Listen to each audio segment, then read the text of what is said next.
ನಮಸ್ಕಾರ. ಸತ್ಯ ಸರಸ್ವತಿ ಅಡುಗೆ ಮನೆಗೆ ಸ್ವಾಗತ. ನಾನು ಭಾರ್ಗವಿ. ಇವತ್ತು ಬಾಳೆ ದಿಂಡು ಮತ್ತು ಹಳಸಂದೆ ಕಾಳು ಹಾಕಿ ಪಲ್ಯ, ಅದರಿಂದ ಬೇಯಿಸಿದ ನೀರಲ್ಲಿ ಸಾರು ಮಾಡ್ತಿದ್ದೀನಿ. ನೋಡೋಣ ಬನ್ನಿ ಹೇಗೆ ಮಾಡೋದು ಅಂತ. ನೋಡಿ, ಇಲ್ಲಿ ಬಾಳೆ ದಿಂಡು ತೊಗೊಂಡಿದ್ದೀನಿ.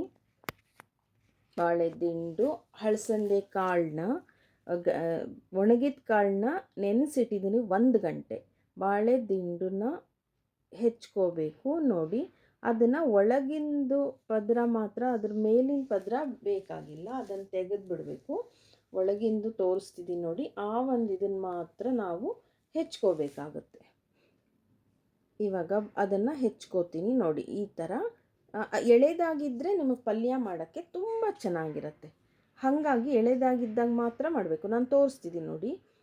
ಇಲ್ಲಿ ಆ ಒಳಗಿನ ಪದರ ಮಾತ್ರ ಬಿಲ್ಲೆ ಬಿಲ್ಲೆ ಆಗಿ ಹೆಚ್ಕೊಂಡು ತಗೋಬೇಕು ಅಷ್ಟೇ. ನೋಡಿ, ಈ ಥರ ಮೇಲಿನ ಪದರ ಸಿಗುತ್ತೆ, ಅದನ್ನು ತೆಗೆದು ಬಿಡಬೇಕು. ಅದು ಉಪಯೋಗ ಇಲ್ಲ. ಅದನ್ನು ಇದು ಮಾಡಿ ಒಳಗಿನ ಪದರ ಮಾತ್ರ ನಾವು ತಗೊಂಡು ಬಿಲ್ಲೆ ಬಿಲ್ಲೆಯಾಗಿ ಹೆಚ್ಕೊಂಡ್ರೆ ನೋಡಿ, ಈ ಥರ ಒಂದು ಸಣ್ಣದಾಗಿ ಎಳೆದಾಗಿರೋದ್ರಿಂದ ಪಲ್ಯ ಮಾಡೋಕ್ಕೆ ಚೆನ್ನಾಗಿರುತ್ತೆ. ಇದನ್ನು ನಾವು ಕುಕ್ಕರಲ್ಲಿ ಬೇಯಿಸ್ಕೋಬೇಕಾಗತ್ತೆ. ಎರಡು ಒಟ್ಟಿಗೆ ಬೇಯಿಸಿದಾಗ ಪಲ್ಯ ಚೆನ್ನಾಗಿರುತ್ತೆ. ಹಾಗಾಗಿ ನೋಡಿ, ಇಲ್ಲಿ ಒಂದು ಕುಕ್ಕರ್ ತೊಗೊಂಡೆ. ಅದಕ್ಕೆ ನಾನು ಕಾಳು ನೆನೆಸಿದ್ನಲ್ಲ, 1 ಗಂಟೆ ನೆನೆಸಿದೆ ಒಣಕಾಳು, ಅದನ್ನು ಹಾಕ್ತಾಯಿದ್ದೀನಿ. ನೀವು ಇಲ್ಲ ಬಾಳೆ ದಿಂಡು ತುಂಬ ಚೆನ್ನಾಗಿದೆ, ಇವಾಗ ನಾವು ಪಲ್ಯ ಮಾಡಬೇಕು ಅಂದರೆ ಅದಕ್ಕೂ ತೊಂದರೆ ಇಲ್ಲ. ಆ ಒಣಕಾಳನ್ನ ತೊಗೊಳ್ಳಿ, ಅದನ್ನು ಒಂದು ಸ್ವಲ್ಪ ಬಿಸಿ ಮಾಡಿ ಕುಕ್ಕರಲ್ಲಿ ಬೇಯಿಸೋಕ್ಕೆ ಹಾಕಿದ್ರೆ ಚೆನ್ನಾಗಿ ಬೇಯುತ್ತದೆ. ಹಾಗೂ ಮಾಡ್ಕೋಬೋದು. ನನಗೆ ಟೈಮ್ ಇತ್ತು, ಹಾಗಾಗಿ ನಾನು ನೆನೆಸೋಕ್ಕಿಟ್ಟಿದ್ದೆ. ನೋಡಿ, 1 ಲೋಟ, ಈ ಲೋಟದಲ್ಲಿ 1 ಲೋಟ ತೊಗೊಂಡಿದ್ದೀನಿ ಕಾಳನ್ನ, ನೆನೆಸಿಟ್ಟಿದ್ದೆ. ಇಷ್ಟ ಆಗಿದೆ. ಆ 1 ಲೋಟ ಹಳಸಂದೆ ಕಾಳಿಗೆ ನಾನು ಬಾಳೆ ದಿಂಡು ನೋಡಿ ಇಷ್ಟು ಉದ್ದ ತೊಗೊಂಡಿದ್ದೀನಿ. ನೋಡಿ, ಇಷ್ಟು ಉದ್ದ ಬಾಳೆ ದಿಂಡು ತೊಗೊಂಡ್ರೆ ನಿಮಗೆ ಚೆನ್ನಾಗಿರುತ್ತೆ. ಒಂದು ಸ್ವಲ್ಪ ಹೆಚ್ಚು ಕಮ್ಮಿ ಆದರೂ ಏನೂ ತೊಂದರೆ ಇಲ್ಲ, ಚೆನ್ನಾಗೇ ಇರುತ್ತೆ. ಇದನ್ನು ಕುಕ್ಕರಲ್ಲಿ ಒಟ್ಟಿಗೆ ಬೇಯಿಸೋಕ್ಕೆ ಹಾಕ್ತೀನಿ. ನೋಡಿ, ಹಾಕ್ತಾ ಇದ್ದೀನಿ. ಬೇಯಿಸೋಕ್ಕೆ ಹಾಕಿ ಒಟ್ಟಿಗೆ ಬೆಂದಾಗ ಅದರಲ್ಲಿ ಒಂದು ಬೆಂದಿದ್ದು ನೀರಿರುತ್ತೆ ನೋಡಿ, ಕಟ್ಟು ಚೆನ್ನಾಗಿ ಬಿಟ್ಕೊಳ್ಳುತ್ತೆ. ಅದರಲ್ಲಿ ಒಂದು ಸಾರು ಮಾಡೋದು ತೋರಿಸ್ತೀನಿ. ಇದಕ್ಕೆ ನೀರು ಹಾಕಿದೆ, ಅದಕ್ಕೆ ಎಷ್ಟು ಬೇಕೋ 1-2 ಲೋಟ ನೀರು ಹಾಕಿದೆ ಮುಳುಗೋಷ್ಟು. ಅದಕ್ಕೊಂದು ಸ್ವಲ್ಪ ಎಣ್ಣೆ ಹಾಕಿ, ಒಂದು ಅರ್ಧ ಸ್ಪೂನ್ ಎಣ್ಣೆ, ಒಂದು ಅರ್ಧ ಸ್ಪೂನು ಅರಿಶಿನ ಹಾಕಿ ಕುಕ್ಕರಲ್ಲಿ ಒಂದು 2-3 ಸರ್ತಿ ಕೂಗಿಸ್ಕೋಬೇಕು. ವಿಜಿಲ್ 2-3 ಸರ್ತಿ ವಿಜಿಲ್ ಹಾಕಿ ಬಂದರೆ ಸಾಕಾಗತ್ತೆ. ಇಲ್ಲ ಇನ್ನೂ ಮೆತ್ತಗೆ ಬೇಕಂದರೆ ಇನ್ನೊಂದು ಸರ್ತಿ ಕೂಗಿಸ್ಕೊಳ್ಳಿ, ಪರವಾಗಿಲ್ಲ. ಅದು ಕೂಗಿ ಕೂಲಾದಮೇಲೆ ನೋಡಿ, ಕೂಲಾದಮೇಲೆ ತೆಗಿತಾ ಇದ್ದೀನಿ. ಚೆನ್ನಾಗಿ ಈ ಬಾಳೆ ದಿಂಡು ಮತ್ತು ಹಳಸಂದೆ ಕಾಳು ಬೆಂದಿದೆ ನೋಡಿ, ಕಟ್ಟಿ ಎಷ್ಟು ಚೆನ್ನಾಗಿ ಬಿಟ್ಟಿದೆ. ಇವಾಗ ಅದನ್ನು ಶೋಧಿಸ್ಕೋತೀನಿ. ಆಮೇಲೆ ಇರೋದನ್ನು ಕಾಳು ಮತ್ತು ಇದನ್ನು ಬಾಳೆ ದಿಂಡನ್ನು ಪಲ್ಯ ಮಾಡೋದು ಕೆಳಗಡೆ ಕಟ್ಟು ಚೆನ್ನಾಗಿ ಬೆಂದಿದೆ, ಚೆನ್ನಾಗಿರುತ್ತೆ. ಕಟ್ಟನ್ನ ಸಾರು ಮಾಡೋದು ತುಂಬ ಚೆನ್ನಾಗಿರುತ್ತೆ. ನೋಡಿ, ತೋರಿಸ್ತೀನಿ. ನೋಡಿ, ಅಷ್ಟು ಕಟ್ಟು ಸಿಕ್ತು. ಇವಾಗ ಅದನ್ನು ಸಾರಿಗೆ ರುಬ್ಬಿ ಹಾಕಿ ಮಾಡೋದು ತೋರಿಸ್ತೀನಿ. ಇಲ್ಲಿ 2 ಟೀ ಸ್ಪೂನ್ ಹಸಿ ಕೊಬ್ಬರಿ ತೊಗೊಂಡಿದ್ದೀನಿ. 1/4 ಟೀ ಸ್ಪೂನ್ ಅಷ್ಟೇ ನಾನು ಹಸಿ ಜೀರಿಗೆ ತೊಗೊಂಡಿರೋದು. 2 ಟೀ ಸ್ಪೂನು ಹಳಸಂದೆ ಕಾಳು ಬೇಯಿಸಿದ್ನಲ್ಲ, ಅದನ್ನು ಇಟ್ಕೊಂಡಿದ್ದೀನಿ. ಇವಾಗ ಮಿಕ್ಸಿಗೆ ಹಾಕ್ಕೋತೀನಿ. ಮಿಕ್ಸಿಗೆ 1/4 ಸ್ಪೂನು ಜೀರಿಗೆ, 2 ಟೀ ಸ್ಪೂನು ಹಸಿ ಕೊಬ್ಬರಿ.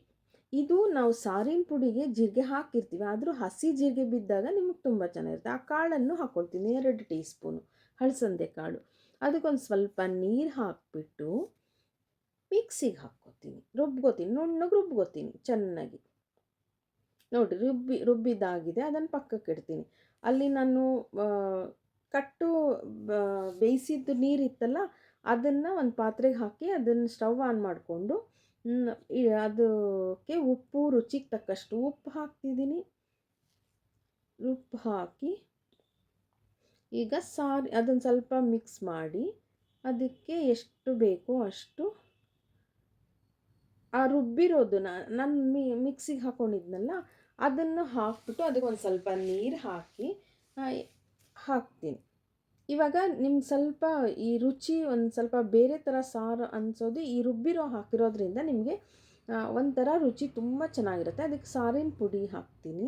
ಮನೆಯಲ್ಲೇ ಮಾಡಿರೋ ಸಾರಿನ ಪುಡಿ ನಾನು ಹೇಗೆ ಮಾಡೋದು ಅನ್ನೋದನ್ನು ನಾನು ತೋರಿಸಿದ್ದೀನಿ. ವಿಡಿಯೋ ಮಾಡಿ ಸಾರಿನ ಪುಡಿ ಹೇಗೆ ಮಾಡೋದನ್ನು ತೋರಿಸಿದ್ದೀನಿ, ನೋಡಿ. ಚೆನ್ನಾಗಿರುತ್ತೆ. ಮನೇಲಿ ಮಾಡ್ಕೊಳ್ಳೋದೇ ಬೇರೆ, ತುಂಬ ಚೆನ್ನಾಗಿರುತ್ತೆ.